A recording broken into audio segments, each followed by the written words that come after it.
রামকৃষ্ণ সারদার বন্দিয়াচরণ, সারদা সরস্বতীর লইনুসরণ। নমস্কার। শ্রী শ্রী সারদা মায়ের 108 নাম পাঠের আজ 14তম পর্ব। কমলা কৈলাসেশ্বরী কহেন গৌরী মা, মা ঠাকুরের ইষ্টগোপাল দেখে গোপাল মা। নিবেদিতার ধ্রুব মন্দির নারী মহত্তমা, ধরায় যাহার কোনো না মেলে উপমা। আশ্রয় মা সবাকার বিশ্বাস দর্পণ, মেরি মাকে জোসেফিনের শ্রদ্ধা অর্পণ। সারাওলি বুল কহে অধ্যাত্ম জননী, ম্যাডোনা কহে লেগেট মাতৃরূপে চিনি।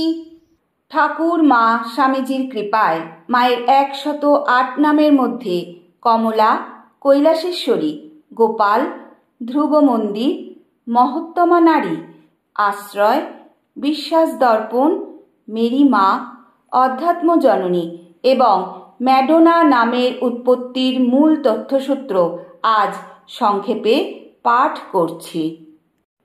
কমলা।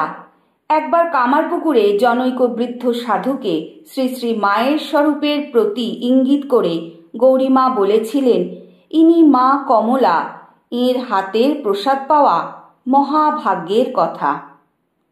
কৈলাসেশ্বরী। শ্রীমতী ক্ষীরোদবালা রায়কে একবার গৌরীমা বলছেন, শ্রী শ্রী মাকে তুমি কি মনে করো?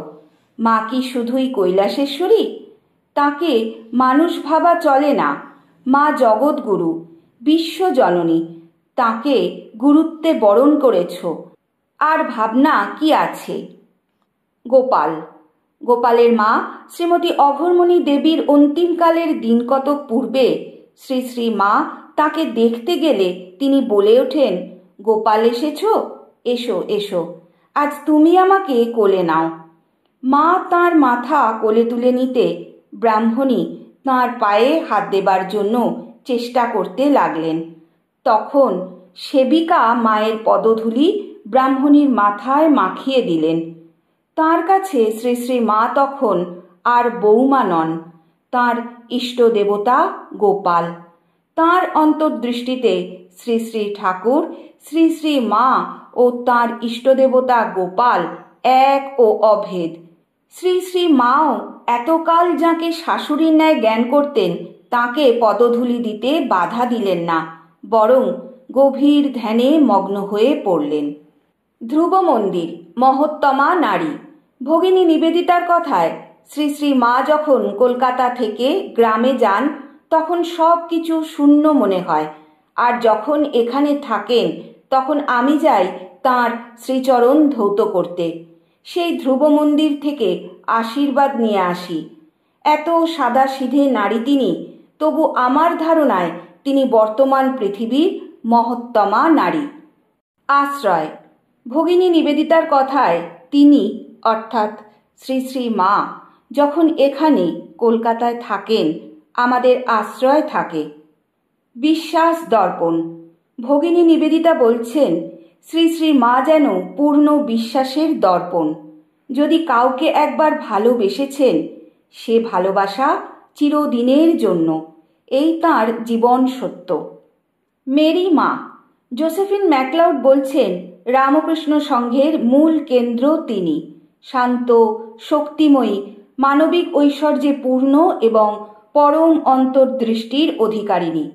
তিনি এই নতুন ধর্মসংঘের মহিমময়ী মেরি মাতা। অধ্যাত্ম জননী।